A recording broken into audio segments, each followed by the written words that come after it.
श्री रामचंद्र भगवान की जय हो। आज का प्रसंग है त्रिकूट पर्वत की उत्पत्ति कैसे हुई और उन शिखर का नाम त्रिकूट क्यों पड़ा। गजग्राह पूर्व जन्म में कौन थे, यही प्रसंग सुनाने जा रहे हैं। आशा करते हैं आप इसे अवश्य ही पसंद करेंगे। श्री आनंद रामायण के अनुसार भगवान शिव जी माता पार्वती जी से कहते हैं कि हे देवी, त्रिकूट नाम से प्रसिद्ध एक श्रेष्ठ पर्वत था। वह चारों ओर सागर से घिरा हुआ सुंदर शोभायुक्त तथा 10,000 योजन ऊंचा था। वह उतना ही गोलाई में भी था। वह चांदी, लोहे और सोने के 3 शिखरों से 10 दिशाओं तथा आकाश को व्याप्त किए हुए था। उसके एक भाग में महात्मा भगवान वरुण का ऋतुमान नामक देव स्त्रियों का क्रीड़ा स्थल एवं उद्यान था। उसमें विशाल स्वर्ण कमलों से सुशोभित एक तालाब था, जो कि कुइयां, लाल कमल, श्वेत कमल तथा आतपत्र जैसे कमलों से अति सुंदर प्रतीत होता था। उनको कृतघ्न, क्रूर और नास्तिक लोग नहीं देख सकते थे। उसी जलाशय में छिपा हुआ महाबलवान, बड़ी कठिनाई से पकड़ा जाने वाला तथा गजेंद्रों को भी ग्रस लेने वाला एक दुष्ट मगरमच्छ रहता था। किसी समय श्वेत दांत तथा श्वेत मुख वाला गजों में मुख्य एक गजराज प्यास से व्याकुल होकर हथनियों से घिरा हुआ वहां आया। वह पानी पीने की इच्छा से ज्यों ही पानी में उतरा और पानी पीने लगा, त्यों ही ग्राह उसके पास जा पहुंचा। कमल वन से ढके तथा हथनियों के झुंड के बीच में स्थित उस हाथी को उस भयानक तथा अति बलवान ग्राह ने पकड़ लिया। उसके साथ की हथनियां देखती और दुख से चिल्लाती ही रह गईं और जल में छिपा हुआ वह ग्राह हाथी को दूर खींच ले गया। जब घबराए हुए उस गज को ग्राह बल पूर्वक वेग से जल में खींच रहा था, तब हथनियां मलिन मुख से क्रंदन करने लगीं और दूसरे तथा पीछे रहने वाले हाथी दीन होकर चिल्लाने लगे, पर कोई उसे बचा नहीं सका। उस गज तथा ग्राह दोनों में देवताओं के 1000 वर्षों तक घोर युद्ध होता रहा। अंत में गजराज जैसे वरुण पास तथा अति भयानक एवं दृढ़ नागपाश में बनकर सर्वथा असमर्थ हो गया तथा उज्ज्वल वर्ण तथा महाशक्ति संपन्न होता हुआ भी वह गजराज चिल्लाने लगा। उस घोर पराक्रमी ग्राह ने त्रस्त होकर गजराज दुखी और निरुत्साह हो गया। उस समय इस प्रकार की परम विपत्ति को प्राप्त होकर वह श्री हरि का चिंतन करने लगा। तदंतर इंद्रियों को निग्रह करके उसने एकाग्र मन तथा शुद्ध अंतःकरण से स्वर्ण के समान उत्तम एक कमल पुष्प सूंड के अग्रभाग से पकड़कर शांत भाव से मन ही मन जनार्दन भगवान का आवाहन, पूजन, ध्यान किया। विपत्ति से छुटकारा पाने के हेतु स्तुति की।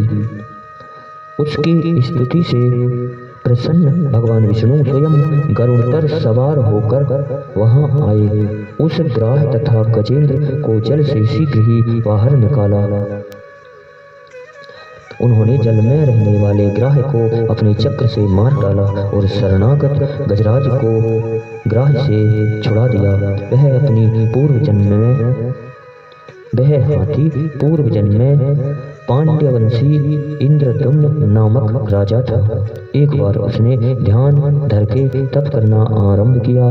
जब वह तप कर रहा था, तभी उसके पास अगस्त्य मुनि एकाएक जा पहुंचे। ध्यान में स्थित राजा को मुनि के आने का कुछ पता न था। मुनि ने अपने आने पर राजा को खड़े होते न देखकर शाप दे दिया कि तप के घमंड से मेरे आने पर भी तुम खड़े नहीं हुए, इसलिए शीघ्र ही तुम वन में मनोमत हाथी हो जाओ। यह सुनकर राजा इंद्रद्युम्न बारंबार मुनि को प्रणाम करके शाप से मुक्त करने की प्रार्थना करने लगा। तब मुनि ने कहा कि तुमको ग्राह मगरमच्छ पकड़ेगा, तब प्रभु के हाथ से तुम्हारी मुक्ति होगी।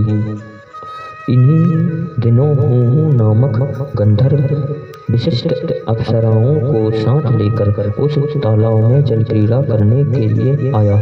उसने देखा कि उस सरोवर के जल में खड़े होकर देवल मुनि बहुत देर से अगमर्षण अर्थात संपूर्ण पापों को नष्ट करने वाले मंत्र का जाप कर रहे हैं और अभी बाहर निकलना नहीं चाहते। तब वह उनको बाहर निकालने का उपाय सोचने लगा। तदंतर स्वयं जल में डुबकी मारकर अपने हाथ से उनके पांव को पकड़कर खींचने लगा। यह देखकर मुनि उसको पहचान गए और साथ दिया कि तूने गिराह की तरह मेरे पांव पकड़े हैं, इसलिए तू यहाँ पर मगरमच्छ बनेगा। पुनः गंधर्व के प्रार्थना करने पर मुनि ने कहा कि श्रीहरि तेरा इस साप से उद्धार करेंगे। इस प्रकार पूर्व जन्म में प्राप्त साप के कारण अतिशय भीषण संकट में पड़े हुए उन गज ग्राह का भगवान ने उद्धार किया और दोनों को साथ लेकर अपने धाम पधारे। पश्चात भूखे गरुड़ ने श्रीहरि से आहार की प्रार्थना की।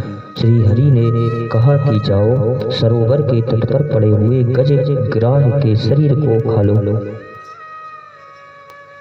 गरुड़ वहां गए तो उन कलेवरों के पास भ्रूभंग नाम के एक गृद्धराज को देखा और देखते ही उसे मार डाला।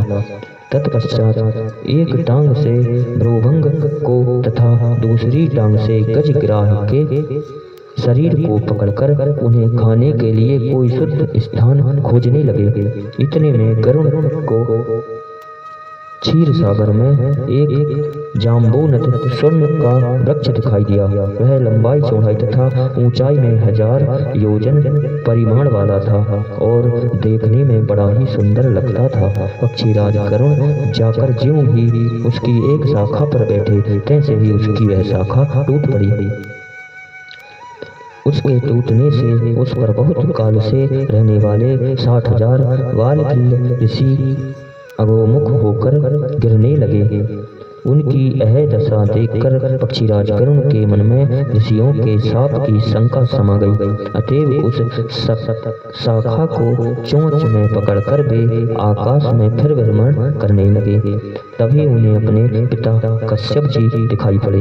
तब नमस्कार करके उनसे निवेदन किया कि आप कोई ऐसी पवित्र जगह बतलाएं जहाँ मैं भोजन कर सकूं। तब कश्यप जी ने कहा कि हे पुत्र, समीप ही में 100 योजन विस्तृत लंका नाम की विस्तृत भूमि है, वहां जाकर तुम भोजन कर सकते हैं। अपने पिता की बात अंगीकार करके गरुड़ क्षण भर में लंका जा पहुंचे। वालखिल्य ऋषियों सहित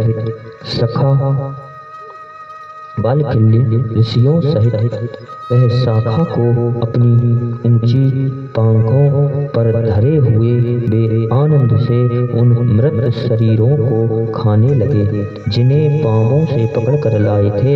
उन गज और ग्राह तथा गीद के शरीर से निकली हुई हड्डियों से वहां 3 बड़े भारी शिखर खड़े हो गए। उन तीनों का पर्वतराज त्रिकूट नाम पड़ गया। गरुड़ ने उन्हीं शिखरों पर उस शाखा को रख दिया और चले गए। वहीं पर तपस्या पूरी करके वे बालखिल्य ऋषि विष्णु भगवान के परम पद को प्राप्त हो गए। लंका में उन शिखरों के मध्य में स्थित शाखा पाषाण के समान हो गई थी। इसी कारण राक्षस लोग उसे नहीं पहचान पाए। जब हनुमान जी ने लंका को अग्नि से जलाया, तब वह द्रवित होकर राक्षसों का मर्दन करती हुई गिर पड़ी।